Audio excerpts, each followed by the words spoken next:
नमस्कार दोस्तों। Success study Baloda YouTube channel में आपका स्वागत है। आज हम ब्रिज कोर्स गणित कक्षा 9 की जो हमने कल वर्कशीट की थी, जो कार्यपत्र किया था, उसके शेष प्रश्नों को हल करके हम आगे बढ़ते हैं। कल हमने प्रश्न क्रमांक 3 किया था, उसमें ए में से बी को घटाने का कहा गया था। तो यहाँ देखिए, ए में से हमें बी घटाना है, यानी ए ऋण बी। ठीक है। अब ए का मान कितना है? ऋण 38 है। ऋण बी का मान है 14। अब हम देख रहे हैं कि यहां पर दोनों पूर्णांक कैसे हैं? ऋणात्मक हैं। दोनों के चिन्ह समान है ना? तो समान चिन्ह जुड़ जाते हैं और चिन्ह वही आता है, यानी ऋण ऋण है, जुड़ जाएगा, और यहां पर चिन्ह भी ऋण का आएगा। तो 38 और 14 हम जोड़ते हैं तो 8 और 4 12 के 2, हासिल का 1, 4 और 1 5, ये हो जाता है ऋण 52। इसी प्रकार से ये पांचों प्रश्न करेंगे ए ऋण बी। ठीक है। ए का मान कितना है? 45 है। ऋण का चिन्ह लगा हुआ है, ऋण लगा दिया है। और बी का मान ऋण 35 है, हम लिख देंगे कोष्टक के अंदर ऋण 35, क्योंकि दो चिन्ह एक साथ लिखे नहीं जाते हैं, है ना? पहला चिन्ह हमने लगा दिया, उसके बाद में अगला चिन्ह कोष्टक के अंदर आता है। अब 45, अब देख रहे हैं यहां पर ये ऋण चिन्ह है और ऋण चिन्ह है, इन दोनों चिन्हों का गुणा होता है ना? तो समान चिन्हों का गुणा धन होता है। ठीक है। 35। अब दोनों पूर्णांक धनात्मक है, इनको जोड़ देंगे तो इनका योगफल आ जाता है 80। ठीक है। अब इसी प्रकार से आगे प्रश्न क्रमांक 4 दिया हुआ है, सरल करो। ठीक है। सरल करो, हल करो, मान ज्ञात करो, एक ही बात है। अब यहां पर जैसे भी चिन्ह है ना, उसके अनुसार हमें इसको हल करना होता है। तो देखिए, अब ये संख्या दी है ऋण 3, ऋण कोष्टक में ऋण 2 धन 3, इसे हम जो है क्षैतिज रूप में हल करेंगे। तो ऋण 3, ठीक है। अब ये ऋण और ऋण का गुणा होता है, तो समान चिन्हों का गुणा होता है धन। ये हमने धन लगा दिया और 2 ले दिया, धन 3। ठीक, एक स्टेप हो गई हमारी। अब इसके बाद देखते हैं कि देखिए, यहां पर समान चिन्ह जुड़ते हैं और चिन्ह हो जाता है ना? तो ऋण 3 लिखा हमने, धन 2 और धन 3 इनको जोड़ दिया तो आ गया धन 5। ठीक है। अब देख रहे हैं कि एक पूर्णांक ऋणात्मक है और एक पूर्णांक धनात्मक है, यानी दोनों के चिन्ह कैसे हैं? असमान है, एक ऋण है, दूसरा धन है। तो जब असमान चिन्ह होते हैं तो वहां पर बड़ी संख्या में से छोटी संख्या हम घटा देते हैं और चिन्ह लगाते हैं बड़ी संख्या का। तो यहां पर 5 में से 3 घटाते हैं तो 2 आता है।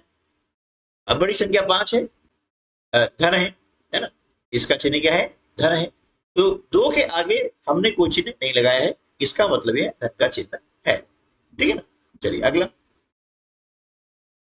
10 धन कोष्टक में ऋण 4, कोष्टक बंद ऋण 5। ठीक है।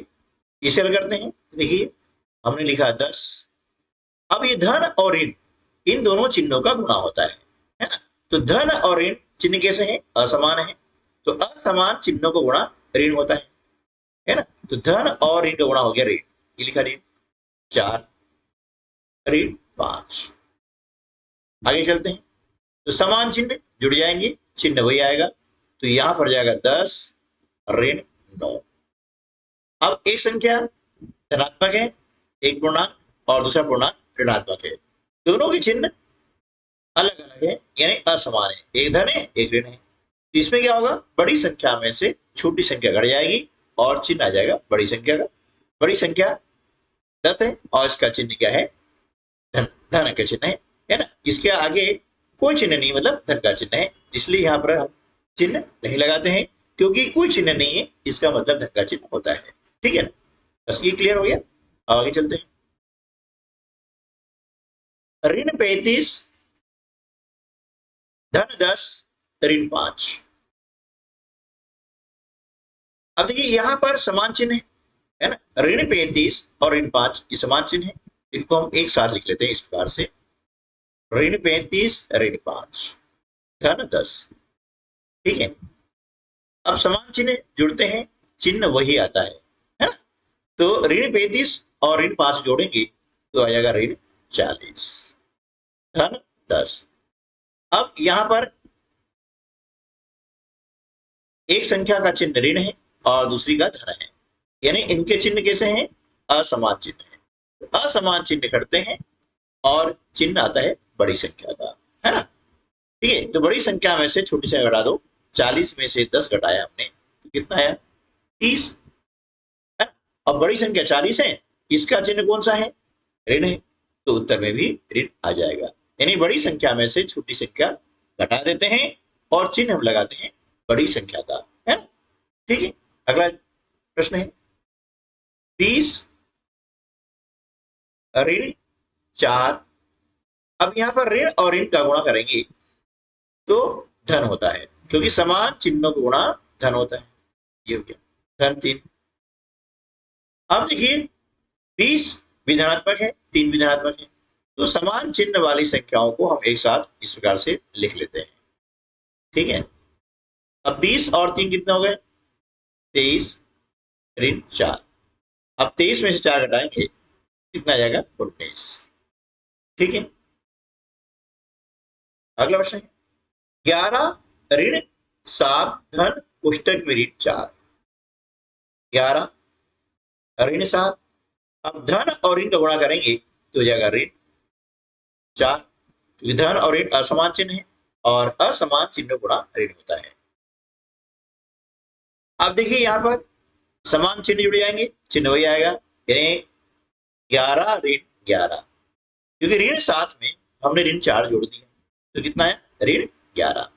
अब 11 में से 11 घटाते हैं तो 0 आता है, यानी 0। ठीक है दोस्तों, तो इस प्रकार से चिन्हों का प्रयोग करके हम पूर्णांकों के जोड़ और घटाव यहाँ पर हल करना सीखे हैं।